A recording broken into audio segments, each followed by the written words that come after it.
Marie Pavlenko, bonjour. Bonjour Christophe. Un grand merci d'avoir accepté l'invitation de la Fringale Culturelle. C'est vraiment un grand plaisir de vous rencontrer parce que votre bouquin dont on va parler, ce roman, La mort est une femme comme les autres, disponible aux éditions Pygmalion, moi j'en suis fan. C'est vrai ? Et ça, vous pourrez voir les différentes vidéos que je fais avec tout le monde. Je suis plus discret quand je suis moins enthousiaste parce que mon métier c'est de faire de la proposition et pas forcément toujours juger. Mais là, quand j'aime, j'exprime mon enthousiasme parce que franchement c'est chouette. Ah ben merci. Alors, ce bouquin, je ne vais pas vous demander de le résumer, mais en quelques mots, vous parlez de M, Oui. la mort, la faucheuse, Qui est la mort, qui est en train de se faire un burn-out, Carabiné. parce qu'elle en a ras-le-bol de faucher. Exactement. Comment est née cette idée ultra originale ? Je ne sais pas. C'est un vrai problème, la naissance des idées. Je pense que... Enfin, je ne sais pas s'il y a des gens qui arrivent à y répondre. Moi, non. En revanche, c'était l'idée Le de contexte, départ. voilà, comment ça s'est passé. Parce que écrire un livre, il y a plein de possibilités, en fait. Enfin, non, plutôt dans l'idée de raconter une histoire. Il y a des gens qui partent d'un concept, des gens qui partent d'un univers. Moi, je pars des personnages et souvent, je pars d'un personnage assez indéfini. Il a une caractéristique. Et vraiment, ça m'est apparu comme ça, c'est-à-dire, et si la mort arrêtait de travailler ? Voilà, c'était vraiment l'idée de départ.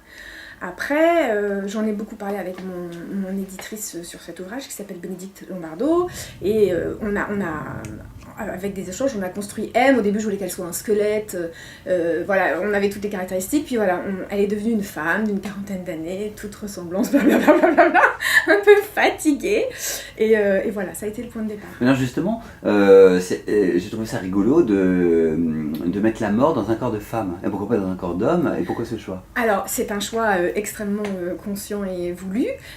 Souvent, la mort est un homme.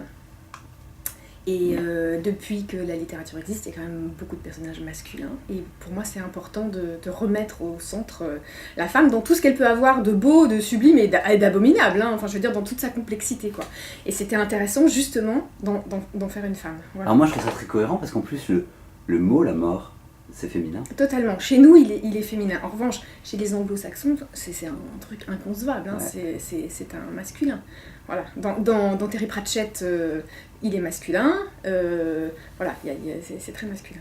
Alors ce livre, là où j'ai été particulièrement, pas étonné, mais comme j'en lis beaucoup, c'est pas toujours de très bonne qualité parfois, et là c'est vraiment bien sur la qualité. Et pourtant c'est un petit livre. Est-ce que le fait que ce soit un petit livre, ça vous a permis de travailler beaucoup plus le style, parce que du coup c'est plus concis, ramassé? Alors je travaille énormément le style, c'est-à-dire que je mets assez longtemps pour écrire mes livres, parce que je dis toujours, c'est pas très élégant, je m'en excuse, mais c'est vraiment l'idée que je m'en fais, je vomis une première mouture. Ouais. J'ai besoin d'accoucher vraiment d'une espèce de tas de terre glaise comme ça, et ensuite je passe plusieurs mois à sculpter, à réécrire, etc. Alors c'est vrai que je pense que j'avais pas vu la chose comme ça, mais c'est vrai que il y a plusieurs choses. Le format court, d'ailleurs, je suis partie dans l'idée de faire un format court, d'anglais. Parce que c'est un sujet qui aurait pu être traité de manière totalement colossale, avec plusieurs personnages, plusieurs points de vue. Enfin voilà. Moi, j'ai choisi de faire quelque chose à contre-pied, je pense, de ce qu'on aurait peut-être pu en attendre. Quelque chose d'assez intimiste, en fait, finalement. Alors que c'est quelque chose d'universel. Et c'est vrai que la concision m'a probablement permis de travailler. Mais je pense que le style, il est si moi je ne change pas dans mon rapport à l'écriture et dans les mots, en revanche, les voix des personnages influent aussi le niveau de langage, etc.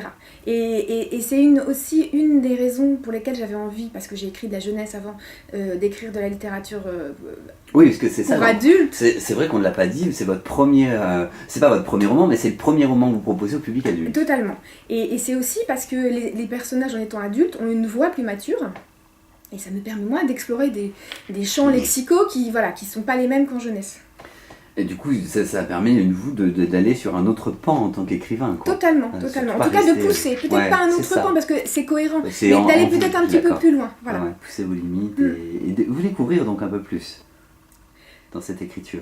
Peut-être, oui, totalement, oui, c'est vrai. Et puis sur ce registre, parce que moi j'écris d'habitude de la fantaisie pour ce qu'on appelle les jeunes adultes, du fantastique.